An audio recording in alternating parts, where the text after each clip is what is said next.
Moi, je suis l'ange Bouffaréou. Ils m'ont appelé comme ça à cause des grosses joues que j'ai fini par attraper à force de jouer de la trompette chaque fois que le bon Dieu est content. Et cette nuit-là, jamais il avait été aussi content de sa vie, le bon Dieu. Il allait être papa d'un instant à l'autre. Et moi, jamais j'avais soufflé aussi fort dans mon instrument.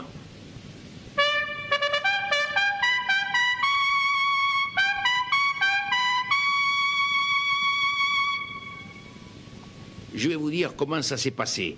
Parce que de l'endroit où j'étais, c'est tout de même moi qui ai le mieux vu les choses. C'était le 24 décembre, il faisait Mistral. Un Mistral a décorné tous les taureaux de Camargue, a déraciné les oliviers de Crau ou les pins des Alpilles. Et tous les habitants de Bethléem, ils s'étaient mis au lit de bonne heure et ils avaient ramené leur couverture au-dessus de la tête pour pas entendre souffler le vent.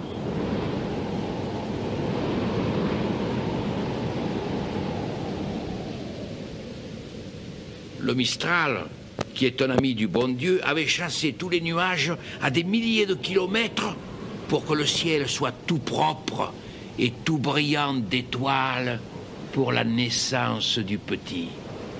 Il avait fait la toilette du ciel. Ça partait d'un bon sentiment, mais ça avait baissé la température. J'avais juste mes ailes pour me mettre à l'abri et je commençais à me faire du mauvais sang. J'espinchais de tous les côtés. Enfin, je les ai aperçus. Les pauvres, ils faisaient peine à voir.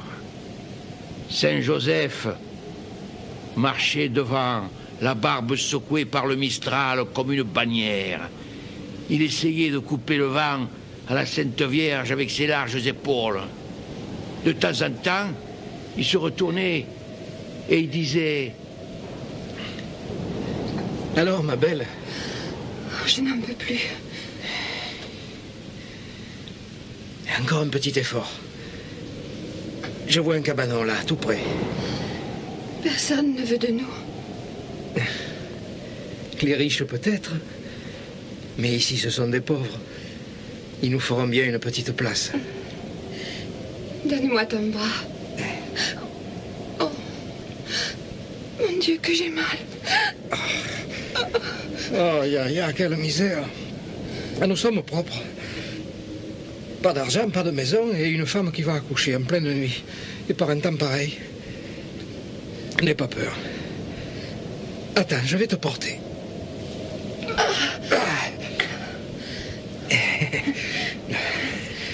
Je te demande pardon de te causer tant de soucis. Oh, je suis sûr que ça s'arrangera. Mais quand même, le bon Dieu, il est pas raisonnable. Quand je t'ai épousé, j'aurais dû poser mes conditions. Tu regrettes? Écoute-moi bien, ma belle. Qu'est-ce que je suis, moi? Une pauvre rien du tout. Et le bon Dieu m'a donné le droit de te prendre par la main. De te porter dans mes bras. Toi, la mère de son petit. Et tu voudrais que je regrette quelque chose? Mais un bonheur comme ça, je ne l'avais pas mérité. Seulement qu'il nous aide un peu, le bon Dieu. Autrement, nous allons à la catastrophe. Et il y aura des gens pour dire que c'est ma faute. Attends. Bouge pas, nous sommes arrivés. Y a quelqu'un? Mais ils dorment, les pauvres. Ça m'ennuie de les réveiller, mais je peux pas faire autrement. Vous l'avez entendu, Saint-Joseph? Il n'y a pas plus brave que cet homme. Il n'aime pas déranger les gens. Et même quand il s'est aperçu que le cabanon était une étable, il a eu un peu honte de déranger le bœuf et l'âne. Bien sûr, c'était que des bêtes, mais elles avaient travaillé toute la journée et elles avaient le droit de dormir comme tout le monde. Il leur a dit... Excusez-moi de vous déranger. Le bœuf et l'âne qu'on avait tirés du premier sommeil ont failli se mettre en colère. Mais quand ils ont vu la jolie Sainte Vierge toute pâle, toute mourante, et Saint Joseph avec ses grosses mains rouges et calleuses de travailleurs, ils ont eu honte et ils sont devenus tout gentils, tout pleins d'amitié. Ne restez pas dehors. Venez vite au chaud. Vous avez de la chance. Juste, on a changé la paille ce matin. Si on avait su que vous veniez, on aurait mis un peu d'ordre. Saint Joseph, il avait trop de soucis en tête pour attacher de l'importance à ces détails, parce que la Sainte Vierge, elle venait d'entrer dans les douleurs. C'est terrible. Mais qu'est-ce qu'il faut faire? Moi, je sais pas. Moi non plus, je suis qu'un âne. On voudrait bien pouvoir vous aider, mais on est bon à rien. Mon Dieu, donnez-moi vite un coup de main. Avec ces 200 ans, comment voulez-vous que je m'en tire? Il était presque minuit. Je me suis approché du fenestron. Ce que j'ai vu et ce que j'ai entendu, ça paraît pas croyable. C'est pourtant la franche vérité. Le bœuf a dit... Puisqu'on ne peut pas se rendre utile, on pourrait toujours dire une prière. Tu en sais, toi, des prières? Moi non, mais Saint Joseph, forcément, il doit en savoir. Écoutez-les, ces fadas. Les prières, elles ne sont pas encore inventées. C'est justement pour ça que le petit doit venir sur la terre. En attendant, on pourrait toujours se mettre à genoux. Parfaitement, c'est comme ça que les choses se sont passées. Saint Joseph, le bœuf et l'âne se sont agenouillés tous les trois. Il était minuit juste, et le petit est né. Il n'a pas poussé un cri. Il est né avec le sourire. La Sainte Vierge, elle souriait aussi. Le bœuf, Saint Joseph et l'âne, eux, ils poussaient des larmes, grosses comme des olives.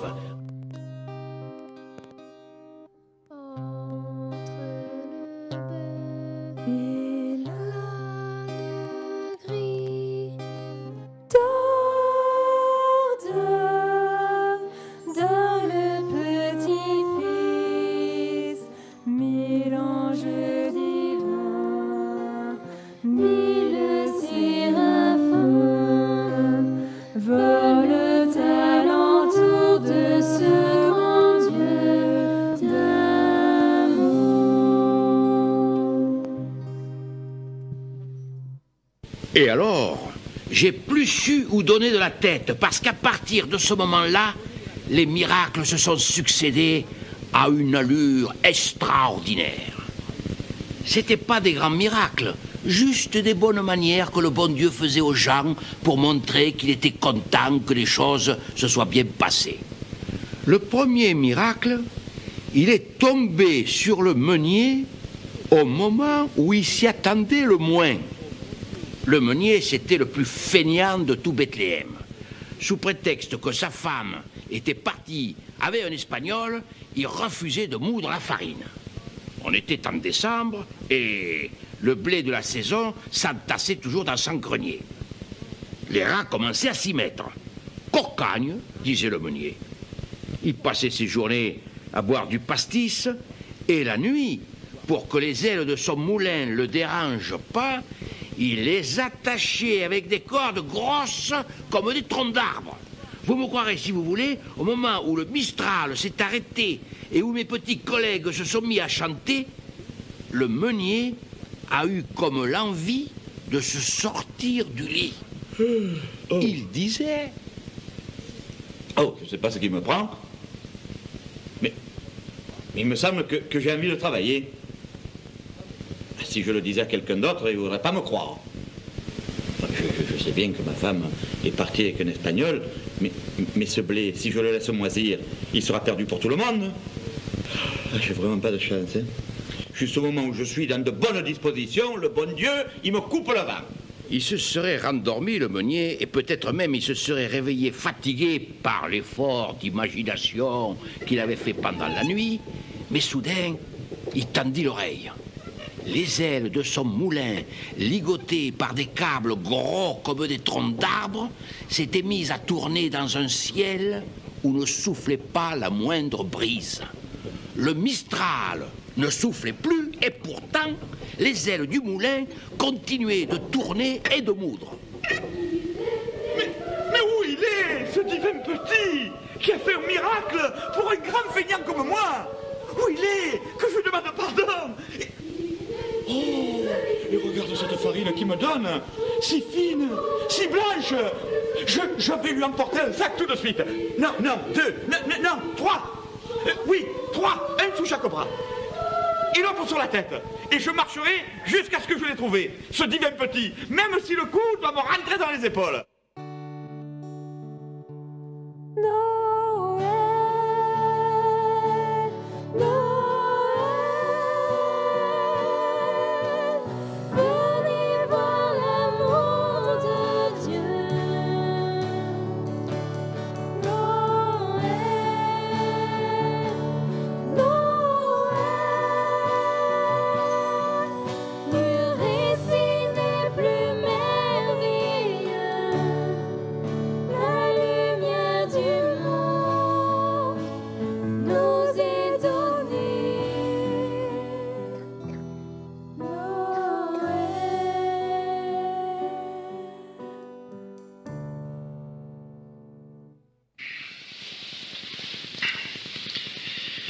Pourquoi tu dors pas, Pistachier? J'ai entendu du bruit. C'est peut-être les voleurs. Oh, vaille, les voleurs. Tu n'as pas honte d'être si peureux? Et toi, pourquoi tu dors pas? Tu sais bien que tu dois te lever à 5 heures. J'ai des cauchemars. Je sais bien que c'est l'hiver. Mais le poisson que je vais leur vendre, ça fait plus de 8 jours que je l'ai. Mais qu'est-ce que ça peut te faire, puisque c'est pas toi qui le manges? Tu l'arroseras un peu à l'eau de mer, et personne n'y verra rien. C'est guère honnête. Mais il y a 20 ans que tu fais comme ça, je vois pas pourquoi tu changerais aujourd'hui. Ah, tais-toi, tu me fais honte. Oh. Il faut que j'aille le voir, ce poisson. Et s'il n'est pas comme il doit être, tant pis pour moi, je le jette. Mais qu'est-ce qui lui prend, ma pauvre femme? Elle veut nous mettre sur la paille. Pistachier! Pistachier, viens vite! Viens voir! On a fracturé le tiroir caisse. Viens voir, je te dis!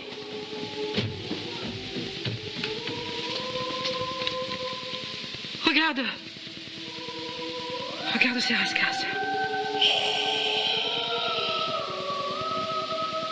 Quand on s'est couché, elles étaient molles et grises. Oui. Elles n'avaient plus figure humaine. Regarde-les maintenant. On les dirait vivantes. Mais regarde comme elles ont l'œil clair. On dirait qu'elles vont te parler. Et les couleurs qu'elles ont. Elles brillent tellement qu'elles te font m'empêcher. C'est un vrai miracle. Alors ce serait vrai que ce Niston, c'est le bon Dieu qui nous l'envoie? Il faut y aller voir, hein. Tout de suite. Tu veux sortir, toi? Au milieu de la nuit? Poltron comme tu es? Dans les grandes circonstances, j'y pense pas que je suis poltron. Allez, allez, allez, faisons de route. Prends au moins ton fusil de chasse. Des fois que tu rencontres le boumien. Si je le rencontre, le bon mien, je lui souffle dessus. Mais le fusil, je vais le prendre quand même, hein, pour que si je tombe sur une lièvre... Si tu tombes sur une lièvre, tu feras comme d'habitude. Tu la vises et tu la manques. Oh, va savoir si le bon Dieu il a fait un miracle ce soir. Et pourquoi il n'en ferait pas deux, alors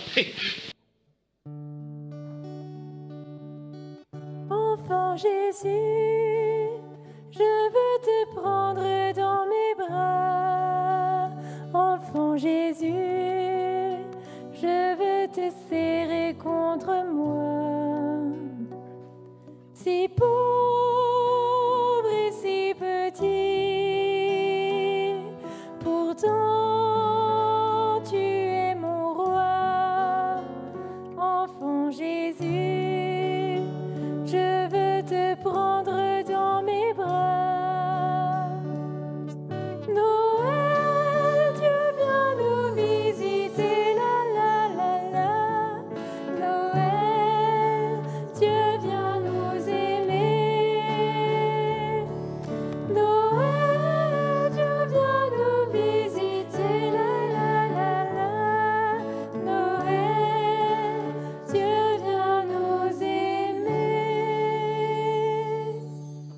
Les miracles de cette nuit, je ne peux pas vous les raconter tous. D'abord parce qu'il y en a trop. Ensuite parce que le bon Dieu, il aime faire plaisir, mais ça l'agace qu'on le crie sur les toits. Si vous permettez, nous allons passer devant pour voir ce qui se passe dans la crèche. Bonne mère, je vous ai apporté des rascasses pour le petit. Des rascasses presque vivantes. De la rascasse? Pour un petit qui vient de naître? Mais tu n'y penses pas. Oh, mais dites, mes rascasses, elles n'ont jamais fait de mal à personne. Qu'est-ce que vous insinuez? J'insinue rien. Je dis que le petit, il est trop jeune pour manger de la rascasse. Et qu'au bas mot, ça risque de lui donner de l'urticaire. Et toi, pistachier, tu le laisses dire, naturellement. Mais non, excusez-la, bonne mère, elle a le parler un peu vif. Mais c'est une brave femme, vous savez. En tout cas, si vous ne voulez pas de ces poissons, j'espère que vous accepterez ma lièvre. C'est une belle lièvre de moins 12 livres que j'ai tuée en venant vous voir. Ouais, parfaitement. Je l'ai tuée moi-même d'un seul coup de fusil. Parlons-en de ta lièvre. C'est la première fois qu'il rentre pas bredouille de la chasse. Oh, dis-toi. La Sainte Vierge les écoutait avec amusement. Un moment même, elle a éclaté de rire. Et Honorine et Pistachier étaient si fiers d'avoir fait rire la Sainte Vierge qu'ils en remettaient, qu'ils se forçaient, qu'ils cessaient d'être drôles. Alors, la Sainte Vierge, elle a remonté le sourcil et elle a dit... Attention, vous allez tomber dans l'opérette marseillaise. Et le petit, il aime pas ça. Mistral et Daudet, ils sont déjà au ciel. Pagnol et Giono les y ont rejoints. Audouard, il ira sûrement. Mais les autres, faudra qu'ils se surveillent. Mais dans l'assemblée, il y en avait un qui commençait à trouver le temps long. C'était le meunier avec son sac sur la tête et ses deux autres sacs sous les bras. Il avait des crampes de partout. Il fit tomber le sac qu'il avait sur la tête et il dit... Bonne mère, jusqu'à ce soir, j'étais un gros feignant. Ça, c'est vrai. Toi, Pistachier, s'il te plaît, je te parle pas. Je parle à la bonne mère. J'étais un si gros feignant que même dans le pays, ça avait fini par se remarquer. Et puis ce soir, il s'est produit un grand miracle. J'ai senti en moi une envie de travailler. Oui. Non, mais une envie si grande que sur le moment, elle m'a fait peur. Mais je me suis ressaisi et la première farine que j'ai faite depuis des mois, je vous en ai apporté 3 balles pour la bouillie du Niston. Mais si vous le permettez, je vais rentrer tout de suite au moulin pour profiter de mes bonnes dispositions. J'ai tellement peur que ça me passe. Tu ne vas pas travailler un jour de fête. Ça, si vous me le demandez, je serai bien obligé de rester sans rien faire. Mais je vous jure que ça va me coûter. Non, mais c'est vrai. C'est la vérité, il n'y a pas de quoi rire. Je tiens plus en place. Eh bien, rentre chez toi. Non, il vaut mieux pas, parce que je crois qu'une fois dans mon moulin, j'aurai pas le courage de rester sans rien faire. Retourne à ton moulin. Je crois que tu as de la visite. De la visite? Elle s'appelait Marie-Madeleine, n'est-ce pas?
Elle s'appelait Marie-Madeleine, n'est-ce pas?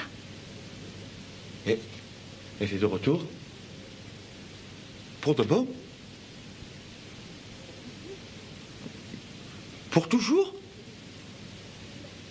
Oh, bonne mère. Oh, mes amis! Tu lui as pardonné au moins? À elle? Oh, mais il y a longtemps. Et ce soir, alors je... je suis tellement heureux que je crois que j'ai aussi pardonné à l'Espagnol. Alors tu peux partir. Et le meunier est sorti comme un fou, sans dire merci à la Sainte Vierge et sans dire au revoir à personne. Alors, Saint Joseph a dit des mots qui lui venaient du fond du cœur et que jamais personne lui avait appris. Et l'âne et le bœuf, qui étaient encore moins savants que lui, y répondaient à tour de rôle. Je vous salue, Marie pleine de grâce. Le Seigneur est avec vous. Vous êtes bénie entre toutes les femmes. Et le petit Jésus, le fruit de vos entrailles, est béni. Sainte Marie, bonne mère de Dieu, Priez pour nous, pauvres pécheurs. Maintenant et à l'heure de notre mort, ainsi soit-il. Allez, adieu. Je remonte au ciel. Portez-vous bien. Soyez braves. Soyez heureux. Et paix sur la terre aux hommes de bonne volonté.